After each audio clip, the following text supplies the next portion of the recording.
What is up, guys? We are here live today, and I have a very special episode for you guys on my show because we have someone a really fantastic insight and experience and expertise. He is living over in Shanghai right now. His name is Baris Gensel. Did I pronounce that right?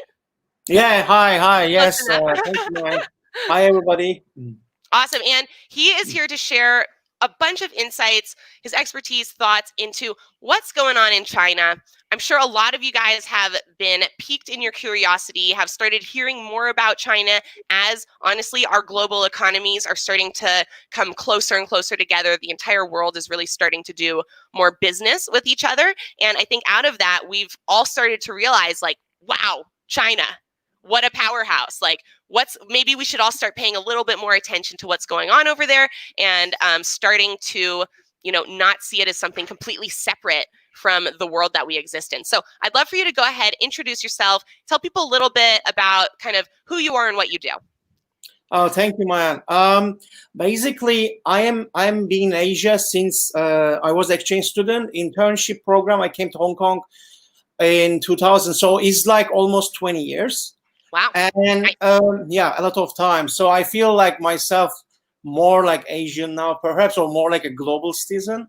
Right. I've been working in Hong Kong, Singapore, and last 5, 6 years in Shanghai. So basically, what's going on here is sometimes myself even so surprised. Things are changing in a tremendous speed, and the innovation. When you look at innovation and technology and how mobile first society and whole ecosystem developing is really something in a lifetime maybe you can see. If you ask me this question, like what is happening in Shanghai or in China 15 years ago or 10 years ago even, I wouldn't be, speak about creativity or innovation very positively. And I am in a creative industry. I work for agencies. I do brand consulting. I'm a creative director. I've been dealing with the digital, online, offline campaigns, and I'm dealing with the brands like Huawei, Coca-Cola, local brands, international brands, Porsche, China. Things are really getting, surprisingly admirable, especially on, as I said, digital and innovation. How interesting. So Interesting. could you give me a little bit more context just in that comparison? When you say Yeah, that like sure. 15 years ago, Hmm. you didn't feel good about kind of the innovation and different creativity, why was that? And what's the difference? Like, what's changed? One of the things I think changed China is the economic development, and they start to really opening up, right? And you can see that Chinese were hard for them to go to abroad before, in terms of economic freedoms or in terms of Chinese policies.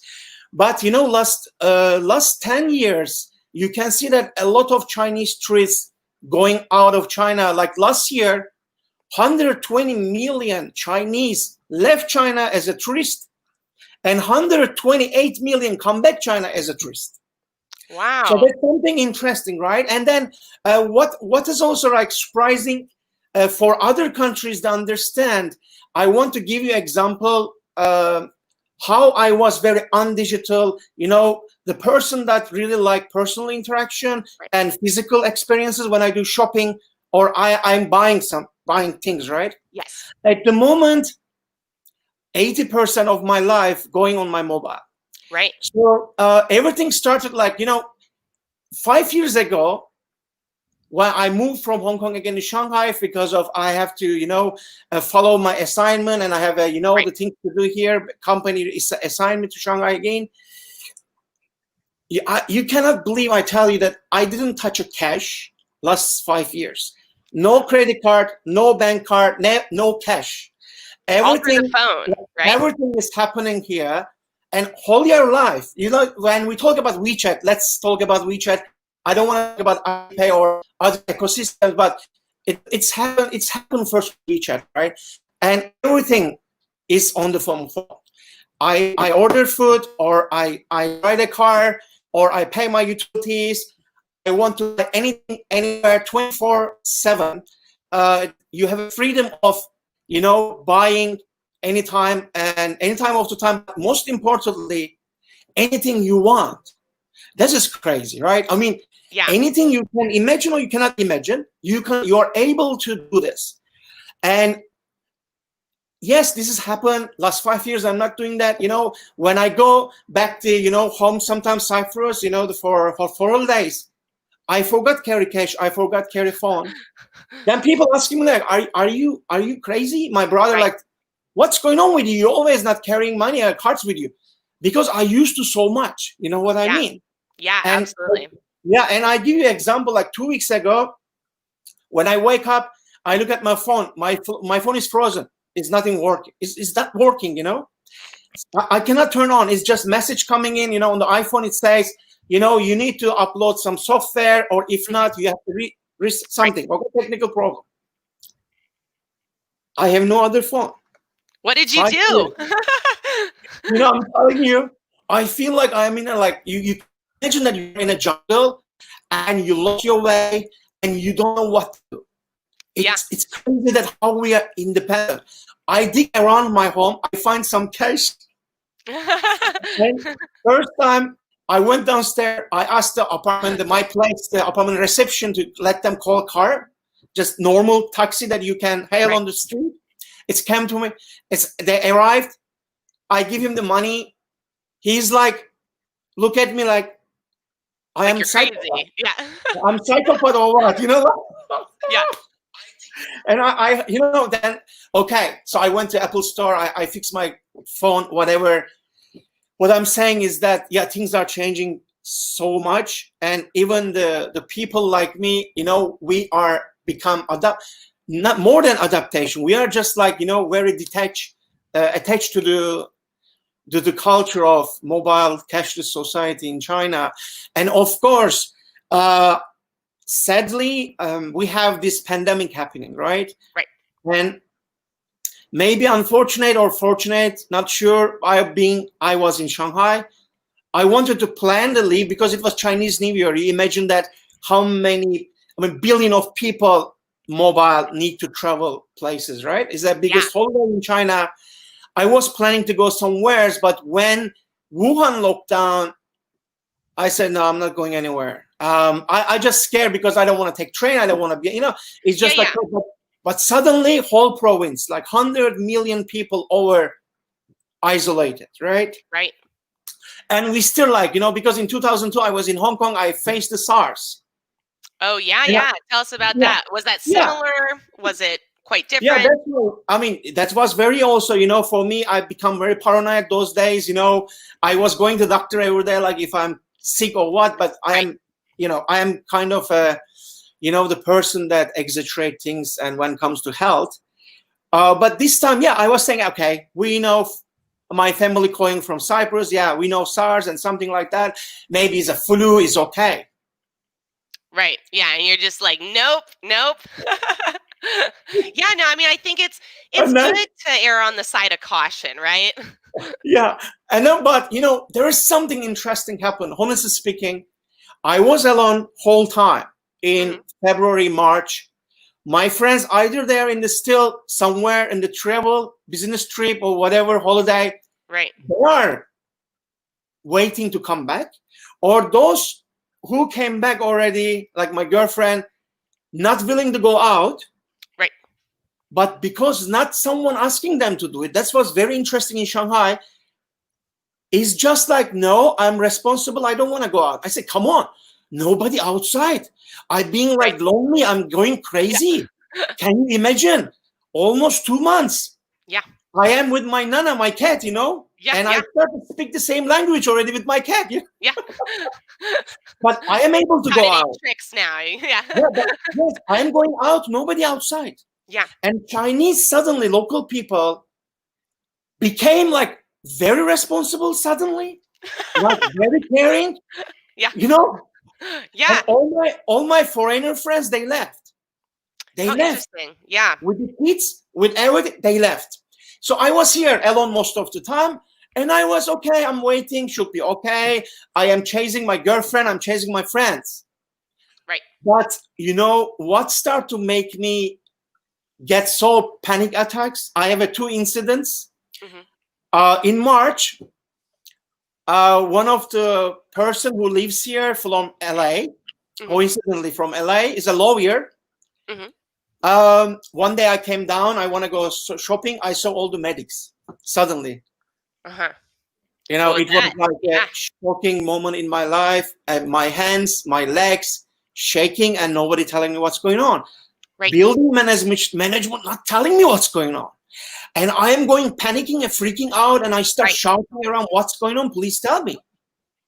Next day, we read in the news, What was it? someone from LA arrived Shanghai. It's go through all the tests, everything scanned, in the home isolation 2 weeks. During home isolation, they take him to hospital because of this case. But Interesting. imagine that we have little knowledge, and we have Gotcha. no idea. We have no idea that I met this person on the lift. Did Right. I went to gym with this person on the lift? Right. And you know, it's I think we are all selfish. As a human being, I Oh, of feel we are course. so selfish. Even okay, this person is being recovered. He back to the his home. He's working. You know, the life getting back in China almost. I mean, in Shanghai, 1 month, over 1 month. But I want to touch the.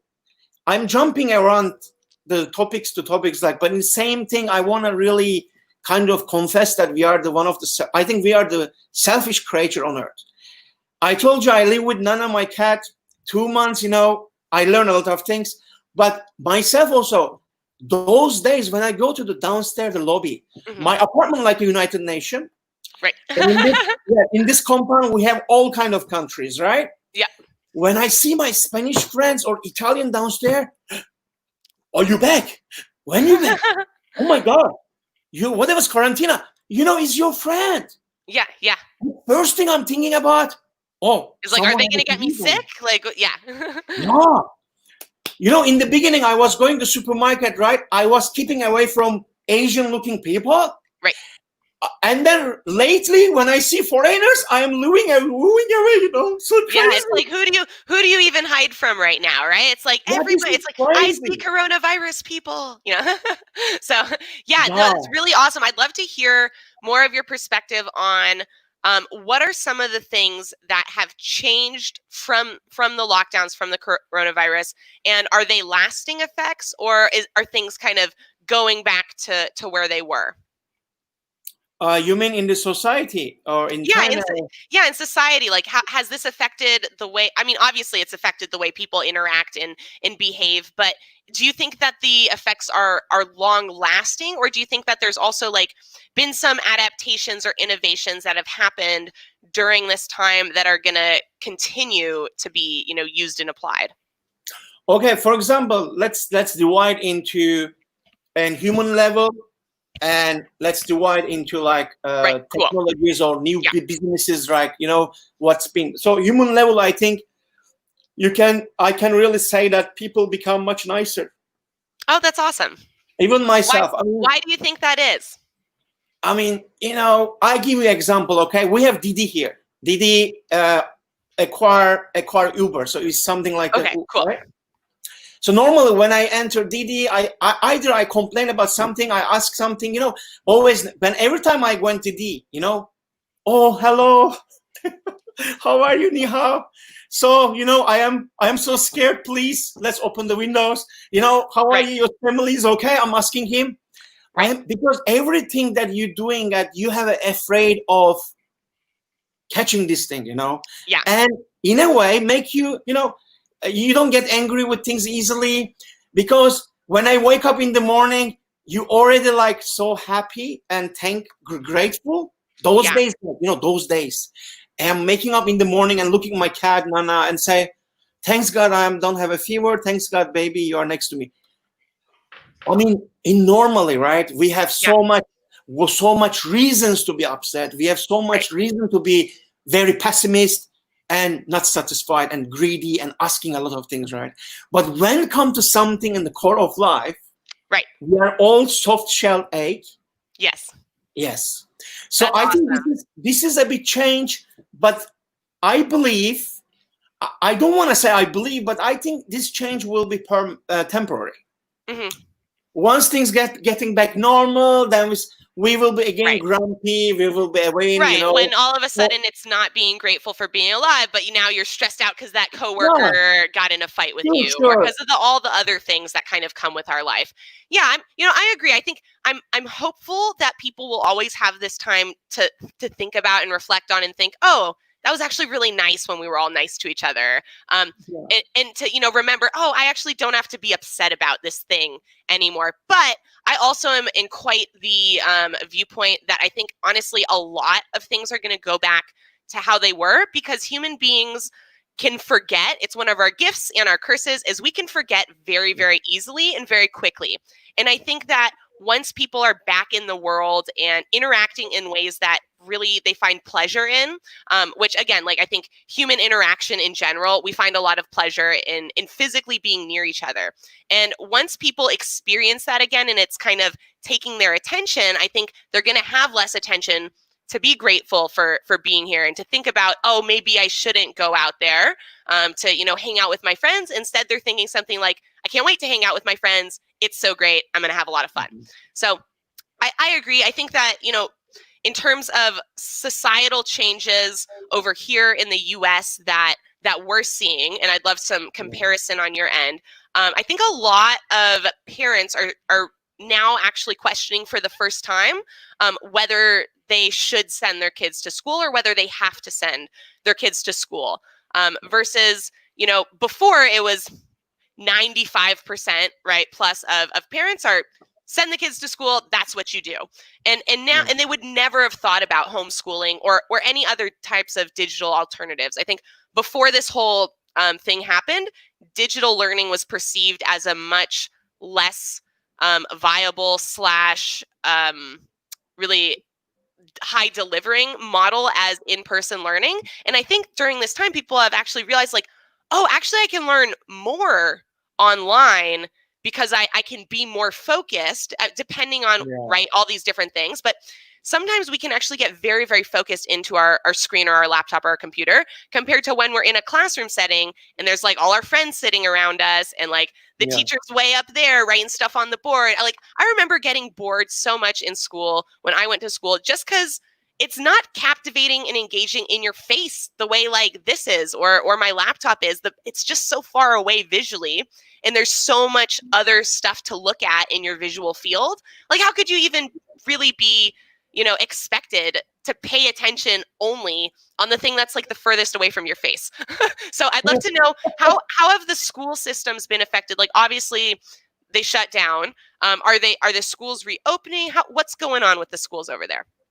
So yeah, I have myself not, but I have a lot of friends. They have kids and their families. Here in the beginning, like, oh, I'm spending my time with my kids. That's something like people start to realize. Oh, I like my kids. Yeah. Yeah, but once it's getting longer and longer, people like started pulling their hairs. Yes, save me. Yeah, send them out of here. Yeah, absolutely. Yeah, but the schools are still closed here. There are a lot of online courses going on.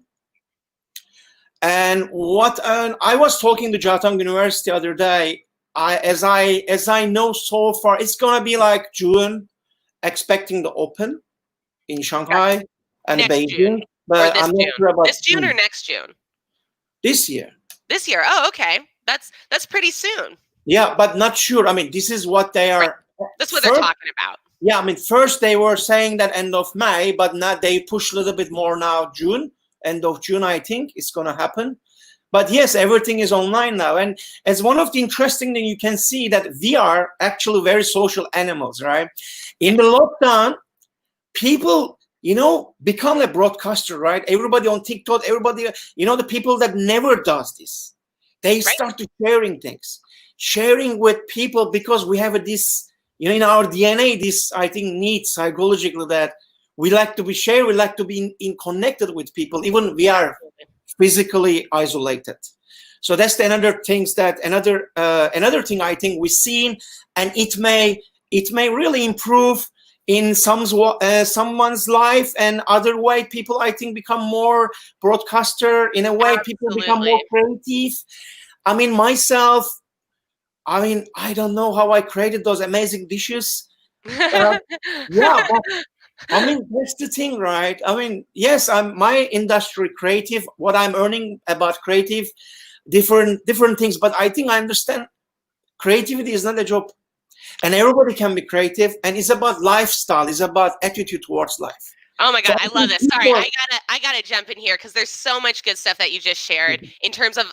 I love that we're talking about creativity now, and this applies so directly, I think, to TikTok because one of the things I love the most about TikTok for other people, specifically if you're a business person and you don't do content creation and you don't feel like you're creative, is it's a muscle, right? Once you start using it, it gets stronger on its own from you using it, and it surprises you. Creativity is not something that is wholly conscious to us. It is largely something subconscious, and right, that's why you get ideas. You don't like go after and like find ideas in your head, right? They kind of yeah, pop up to you, or like you can kind of like put yourself in a creative mindset and try and think about a creative idea. But I think most creativity comes through action. It doesn't come from you sitting on your couch. It comes from you doing something. And while you're interacting through that process, your brain yeah, is learning, adapting, changing. And so exactly. I love so much that people have been so bored that people who would never normally try TikTok or go on TikTok or make a video have been like, whatever, why not? It's 10 seconds. Let me try it out. And through them actually creating 1 or 5 videos, they've realized, this is fun for some reason, even though my videos aren't like that great yet. But like I'm enjoying creating and I'm enjoying learning that I actually am a creative creature and that this process gives back to me. It's not just me posting content. It's an interactive process where you get just as much out of it as you're putting into it. And that might be true of anything in life, right guys? But it's especially true, I think, of creativity. Any type of project that's creative, what you put into it, you will get out of it, not just in results, but in how you've been changed and how you have an increased ability to be creative. So I want to give a couple shout outs to people watching right now because you guys are fantastic. We got Daniel Shelton in here leaving a couple comments, watching from Florida. What is up? Yes. So he said he loved me on the Ed Up experience. That was a podcast I did talking all about education. So that's kind of, I love education. I think it's one of the biggest pillars in society for culture, even though it has everything to do with learning. I think how we learn together is incredibly important to our culture in every country. So I always love talking about it, especially when I have a guest who lives in a different country than I am. It's an amazing opportunity to learn because oftentimes what I found is other cultures have at least 1 or 2 elements about how they've structured learning in their culture society that like we can learn from, either in the US or wherever you are. Other people are doing really interesting things on how they teach, on how they create these different structures. And you can always take 1 or 2 things from that and apply it into your society or your structure. So I'd love to maybe dive a little bit more into that.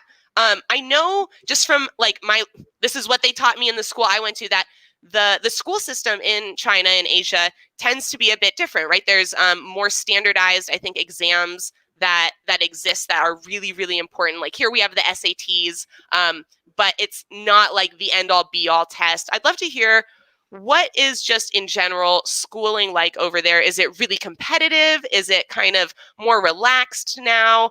Where is the focus and what is kind of the societal cultural implications of how it's run? Can you hear me? Well, me, I start first. Yes, go for it. Yeah. Yes, please. So, I mean, I'm not really familiar about the, pre-education or, all the below the teenage group, but I'm more familiar with the universities. Okay, awesome. Yeah, let's talk about that. Yeah, a little bit like I would like to tell, like three years ago, I go to some universities time to time. I give speeches, keynote speeches, or I gather with students. I talk about new media, and I talk about creativity stuff. What me is surprisingly, I saw, I went to like 2 years ago, Jiao Tong University. I saw the new faculty of creativity. And the name of the faculty is creativity. So it's a very interesting thing. And when I went to the inside, they took me, they showing me around. I saw people doing like this Chinese, very tiny little, the embroideries or Yeah, Chinese traditional way brush. I have one. Yeah, there's actually Hmm. so as I was talking with Barris before this, he was asking me what my familiarity with China is and like when I got interested in it. And I was telling him that in my glassblowing business, we actually used to order from a China factory and get like shipments of between like 100 and 1,000 of these smoking accessories that we would sell. And through that, I got a really cool experience and got to ask this person some interesting questions about their culture and just really get to know them better. And I fell kind of in love with Chinese culture and society through that. So all that to say, I think where people have access to information about China is really important. Like, where are you getting your information? Are you reading it from a news source? Are you actually talking to a person who lives in China? But for us outside of China, I think it's really important for us to audit where we're getting our information. And this really applies to any outside countries, right? When you're inside of a country and you're getting information about other countries, it's really important to understand where that information is coming from, because very, very often it can be through a lens that is making it really skewed. Like the information you're getting, if you don't have that lens context, you're gonna misunderstand the information or not really get the whole picture about what's happening and make conclusions that are incorrect. So I think that's, I'd love to hear more about this creativity in terms of the universities. What was it like before a mass amount of creativity that you started to see? And like when you say that you started seeing more creativity, what did that look like?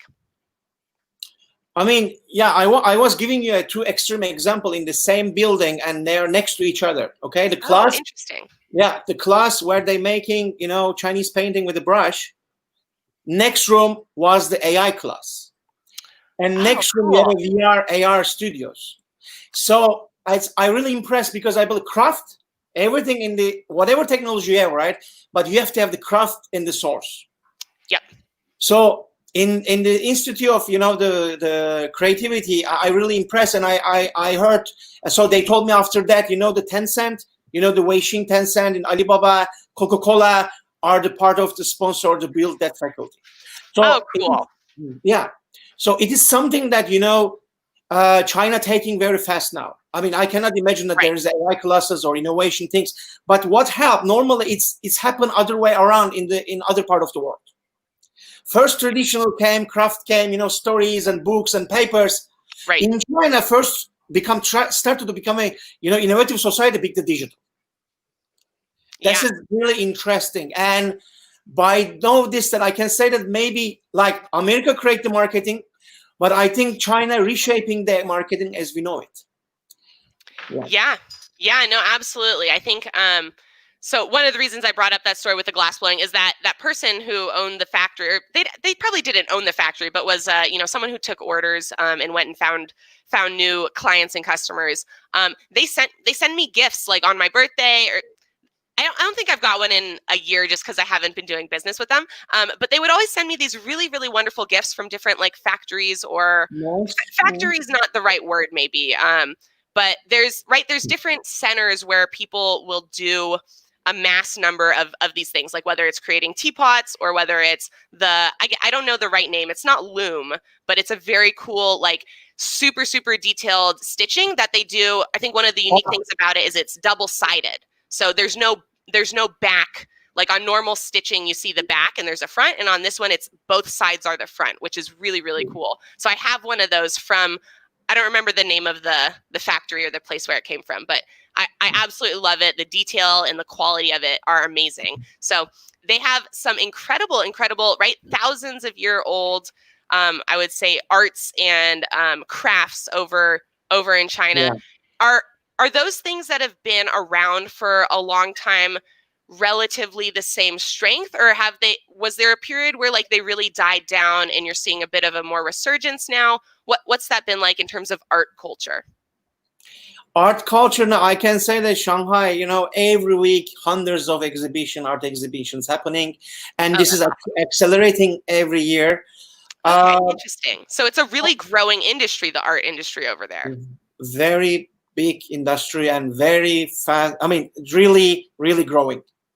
That's fascinating to me. I think, honestly, I think this is a global thing. I think as we're moving away from a world where we're so focused on, Yeah. like, I need this to survive, right? Like, we have a lot of luxuries, a lot of nice things that we're Yeah. starting to focus more on, like, having those things look nice and, like, make us feel good. And anything that, has a particular look that elicits an emotion from you, I would call art. So even to the point where, right, pieces of technology, the hardware of technology is starting to become kind of art, right? Like the iPhone is designed essentially as a technology art piece. Like they made this thing look as beautiful as they possibly could. And I think we're starting to realize and kind of almost take that to the next level, right? It started out with just having it look sleek, and now it's thinking about, well, what else could it look like and what would that do emotionally for the people who got to have that? So that's really cool to hear that it's picking up really, really quickly over in China and Asia in general. I think in the US, it's also having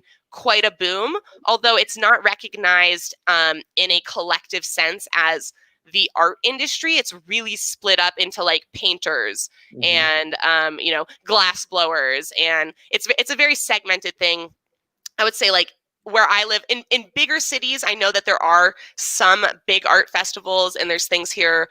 Do they have farmers markets over in Shanghai? Like basically, farmers plus artisans and crafters, they'll set up a little booth and sell their goods. Yep, they do that. Cool. Yeah. So a lot. Every weekend, different places have different weekend markets and farmer markets. That's got to be amazing. I love those. Those are the best.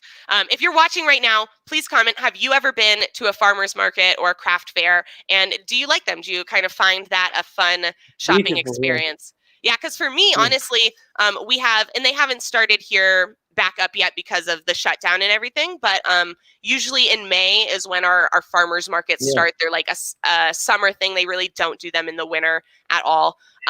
But the cool thing about, I have a lot more enjoyment and I get a lot more value out of going and buying food at the farmers market than I do at the grocery store. Even though I love my grocery store and it's still like organic and really healthy and filled with people I care about, there's just something so community feeling and together feeling about purchasing in a live marketplace. Yes, of course, it's totally different, right? And I enjoy to go those places, and a lot of activities, a lot of people that soap makers, the candle makers, that the people growing, they're baking their cakes and breaking and selling.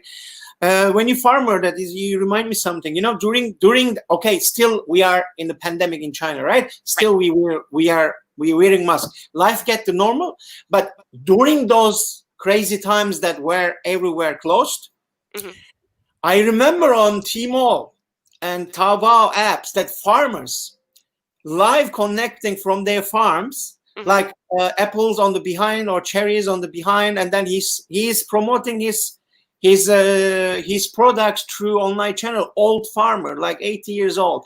I mean, this is unbelievable. Yeah, I mean, this is something interesting, like, and then people start to also, like, as you say, farmer, like you mentioned farmer, that reminding me, people getting more conscious about health, organic, and everybody becoming more environmental friendly. Hopefully we will continue more, right? This is things are getting changing.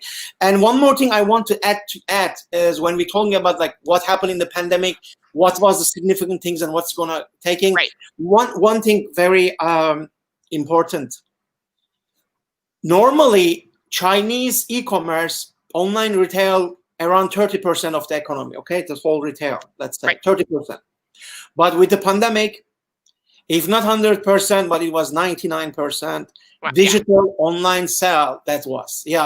I mean, e-commerce was on its best. On its best, yes. Yeah, absolutely. How far of a shift back? I don't think it's going to go all the way back down to 30%, right? Some people, do you think it'll be around 50%? Do you think it'll be higher into the 67? Like, where do you think it's going to be afterwards?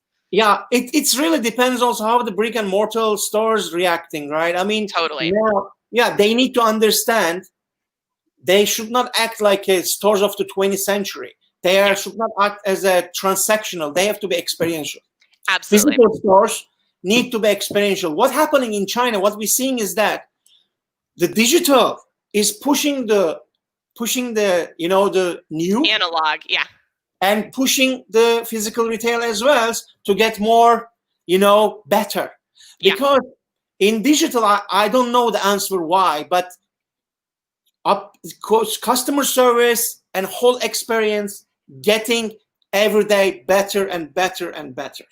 And this is something incredibly you can enjoy. You can really, look into everything. And the way people contact you, the way they deliver your goods, the way their customer service is, I think, that's something that you have to experience. Yeah, no, I completely agree. I think that. So, on your question, yes, brick and mortar need to be there, physical, but online on the rise and will be keep on the rise. As you say, maybe we're gonna see this 50%, 60%. Yeah, I really do think it's gonna be. I think it's gonna be around a 50%. I think you're correct. I think if retail can figure out that they're not selling products and goods, they're selling emotions, that when people come into their store, if you make them feel good and you facilitate them having a good time, they will purchase just from that. Like, they might not even need the product. How many of you guys watching have been in a store and bought something that you didn't need because being in the store made you happy, or the salesperson, you really liked them? I think it's something we've all done at least once.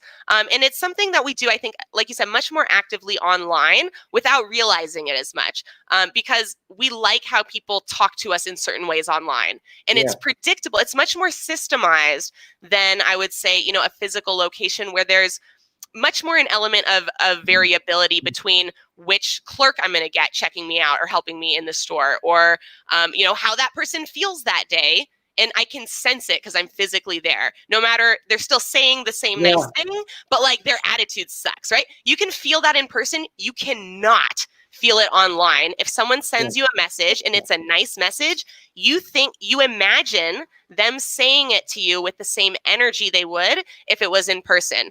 Now, the fact is, they might actually be having a shit day and feel awful. When you get all the good and the upside out of it without any of the negative.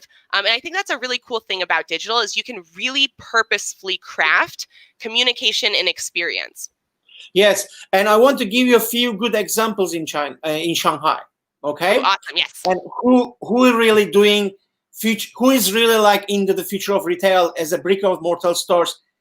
In Nike Innovation House in Shanghai, I think one of the best example. Beside of that, Apple still doing great. Yep. I mean, honestly speaking, I want to change. There are many reasons I want to change my mobile phone, Apple. Many reasons, because the battery life or whatever. Right. I'm a Mac guy. I'm since 2011 I'm using Apple product. But this time I went to Huawei store. I want to buy Huawei. I couldn't buy. I left the store. I went to the Apple, and they make me buy it. Yeah. That's the where feel of community, right? You are just not product. It's about they make you feel you are part of a sense of belonging. Yeah, no, it's very, very important. Absolutely. If you very, very important. Yeah, I want to dive into that real quick, and I'll let you keep talking. So I want people just to think right now who are watching about a time when they walked in a store and within the first minute felt, I don't want to be here. And because of that left, even though the store had the thing that you needed and were looking for. I've been there. I've walked into stores and been like, oh my God, this was a mistake. I like literally in my head, I go, this was a mistake. Me too, and many times. You make the eye contact with the person because they're like staring, waiting for you. And you go, hey, and they go, how's it going? Can I help you? And you go, no, I'm good, just looking around. And you like do the quick look around and turn and you leave. And afterwards, it's even still an uncomfortable feeling. Like it sits with you. It's not something you're like, oh, I'm out of there, all better. You're like, oh, I feel kind of bad. I need to fix that now by going somewhere I am like familiar, and that does feel good. And almost always, if I go into a store that made me feel bad, I'll try and go into a store that makes me feel good. So go ahead. Yeah, I have a lot of experiences with that. Yeah, you guys, it makes a huge deal. And honestly, it really doesn't have much to do with what your business is. It has everything to do with human interaction. And then also I think setting can play a large role, like how the place looks, how it smell, right? You guys, if I walk in a place and it stinks, I'm out of there. If I walk into a place and it smells Yeah, I mean that's literally the entire business Yeah. model of it's Bath and Body Works, right? You walk by Yeah. it in the mall, you're like, damn, that smells so good. And then when you look, they're like 3 for $10. And you're like, oh, I don't need 3 bars of soap, but I'll take it. Absolutely. Yes. So I do want to ask you a question about something that you brought up before our interview today, because it's a little fascinating. Let's talk about virtual reality sex. So this is something you brought up because now that people are not in physical contact with each other, they've had to rely on virtual reality. And I'd love to hear about what's going on with virtual reality sex and relationships, and just tell us about that. I mean, we humans always into this kind of things, like during pandemic or not in the pandemic, right? Right. Virtual sex, there's movies has been done. I Yes. don't think it's a healthy way, but during pandemic, it's become like a big thing here. I mean, I have a close friends, and like, one day I went to next door. I have a friend. He's from France. He works in advertising as well. So I cannot disclose his name. So I went to his door. I'm knocking the door. Like I want some sugar. I cannot. Then I'm hearing sound inside. I mean, like 3, 4, 5 girls sound is coming out, but impossible. I mean, city is empty. Right. No, I know, and he's so paranoid. He cannot even go out. Forget about touching a woman. Right. He's so scared of everything. And then he opened the door. I said, "What's going on?" He showed me his HTC VR with the 5 Japanese but virtual girlfriend. It's just crazy. So when you say virtual girlfriends, it's not a real person. It's like an avatar. Yes. Okay. It's crazy. Yeah. So tell me more. Tell me more. Tell you more. Okay. Yeah, I told you I was alone. I was trying to meet my friend. I was trying to get my girlfriend. But when we cannot get it into it, a lot of people in the Tinder was exploding. And everyone, because I'm in Shanghai, everyone I'm looking for, I even see messages like, doesn't matter, just add me, this is my WeChat. I don't mind about coronavirus. I'm here for the goods. For the safest sex ever. That's awesome. That's hilarious. Do you think that that's something that is going to grow, since, like, let's say now more people have participated in this type of relationship, let's say, that it's going to grow from that? Because, right, people like to talk about their relationships and their experiences. Obviously, I think also there's a factor of feeling safe, right, with someone who's not going to people are fearful of judgment, especially when you start to really like someone or want some type of relationship with them. Their opinion all of a sudden starts to matter more, and can affect you negatively, and we're all aware of this. And I think that with like an avatar or something that's AI based, maybe it learns what you like, or there's so many interesting applications, I think, in terms of digital relationships and what that means, whether that's you having a relationship with someone else through digital space, or you having a relationship with a digital entity. I think these are things that are very new to people, but not crazy to think about if you think about other types of relationships that people have formed. This is not that much crazier. So I think it's anything that's new we think of at first as crazy, but then the more it becomes widely used or accepted, it's all of a sudden normal. So do you think that it's something that's going to normalize to any degree within the next, let's say, 50 years, having digital relationships? I think so. And also I think perhaps for certain cultures.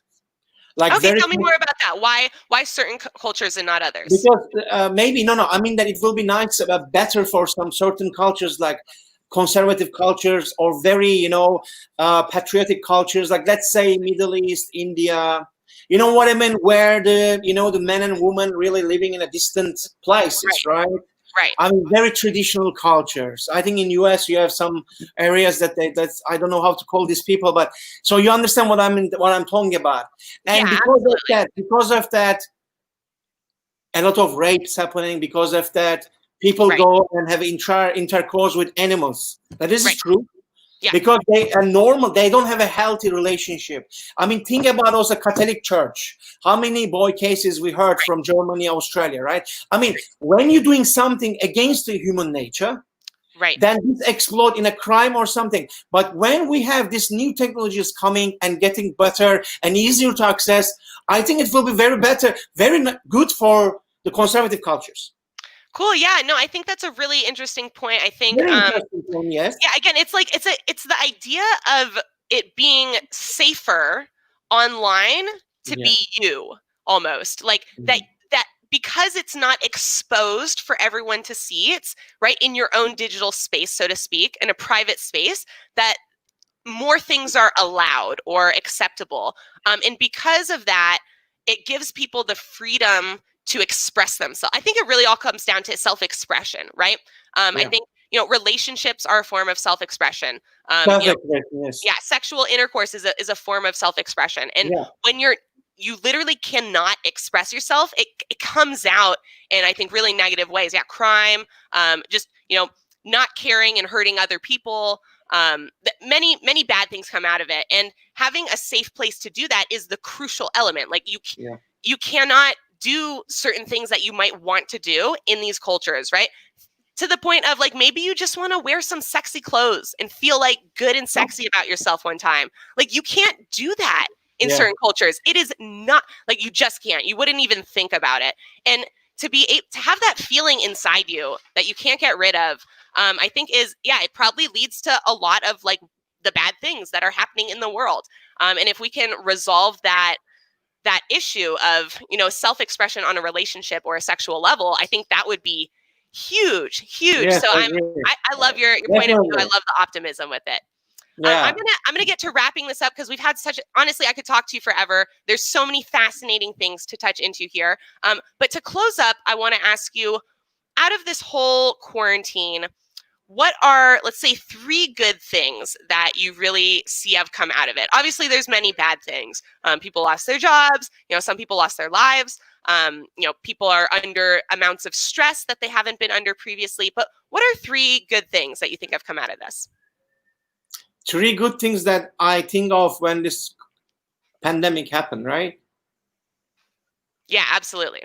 I mean, first of all, as a human, I think I realized that we are not the smartest and most powerful species on Earth. We need to be humble and we need to understand we are just a guest here. We are not on the Earth. This is what I understand. That's awesome. Love that. Second thing, I think, as a human, we are, okay, not as a human, but I'm saying that all the people in the world now connected than ever, and we are interdependent each other. We are dependent each other. I mean, all these borders and nations and things, I don't think is helping anyone. And we need to really feel that this is our home. Yeah. When I was young, I was thinking, young means like when I'm still young, but I mean, and when I'm teenager, I was thinking, when humanity, all humans, all the countries can be a one, the power, collaborate together. When we have a threat from the other planet. Interesting. But this is what I'm thinking, because we always fighting each other. If not today, Russia or USA or China, maybe Roman Empire, or it was something, it's something else, all the time something else.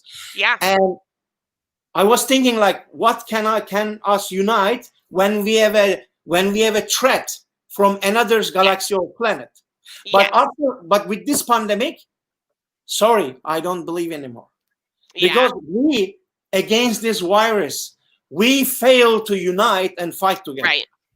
No, I agree. I think, honestly, not to be pessimistic, usually I'm a very optimistic person, but I do think that there will always be a number of people who will act against their own self-interest. It's like one of the unique things that human beings can do is we can see all the reasons why something's good for us and still make the opposite decision. Like animals don't do that. They see like, ooh, that's going to be good for me. They do it. And because of that, there's always going to be, I think, conflict. It's never going to be full unity. Now, I do think that there's a certain percentage of unification that makes it so that that smaller percentage isn't having such a large effect. But I think actually right now the way the world works is that a very small percentage of people are having a much larger impact than they maybe deserve is not the right word, but should be having, because they're a minority. And I think that, Yeah. people who don't want to unite, who don't want to make the world more cohesive and together, they are a minority, but they're by far the most loud, by far the most active. And because of that, I think there's this constant battle of like the world trying to become a better place, but at the same time, still some like really, really incredibly horrible things happening. And so that's why people they're like, I don't know what to believe. I see all this good happening, but I also see all this evil. How do I reconcile these two complete opposites? And I think the way to do it is to realize that the world isn't a fair place. And because of that, there's always going to be things that feel wrong to us because the world's not fair. It's not based on I did this, so I get this. But at the same time, if you can realize that human beings are, for the very most part, very, very good to each other because it's in our self-interest. Like when we start coming together and relying on each other more, we all benefit in incredible ways. That's why, like, we have societies that function, right? It's like someone put up the money for those roads. My dear, I know, my dear, but I think one of the problem here is go back maybe centuries, more the labels we have, more divided we are. That it means that first I'm human being. Right, okay? Right. First I'm a human. Then I am from Cyprus, for example.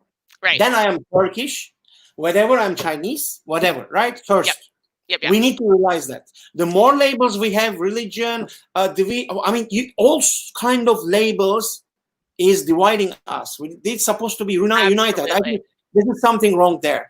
And I will add the third point with two things to you.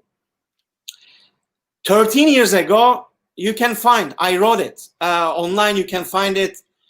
I wrote it that there is no excuse for ignorance anymore, because we have unlimited access to the website, to the social media, to the search engines, everything in your fingertips. So I was saying the students, right? There is no excuse for ignorance. Right. Social media, digital, web, right? But with the pandemic, I see the other side. Can be so ill, can be so dangerous because of too much fake information, too much negativity going on. Yeah, and you can get sucked into the wrong area. Yeah. And we really need, don't forget, we have a brains. Yeah. And we are one of the smartest in this planet. How we evaluate is depends, but we have a good brain. We have enough brain, enough IQ, to really look at the things and double check if this is true or not. This is simple. Yeah. But we're lazy doing it. So this is the thing that I changed my mind about the social media. And another thing I want to tell you is environment. Yeah. A lot of animals, a lot of flowers. Even in Shanghai, I'm telling you, when I'm walking outside, blue sky. Yeah. The birds coming to me. It's wonderful. Yeah. The flowers was blooming and colors, not even nobody caring them. Unbelievably beautiful. The response of the nature, that means that we've been doing something very wrong. Yeah. So we have to fuck up as a human being with the virus so we can let the nature flourish again. Yeah. So something happened to us, then she feel better. This is wrong. Yeah. We have to change the way we live.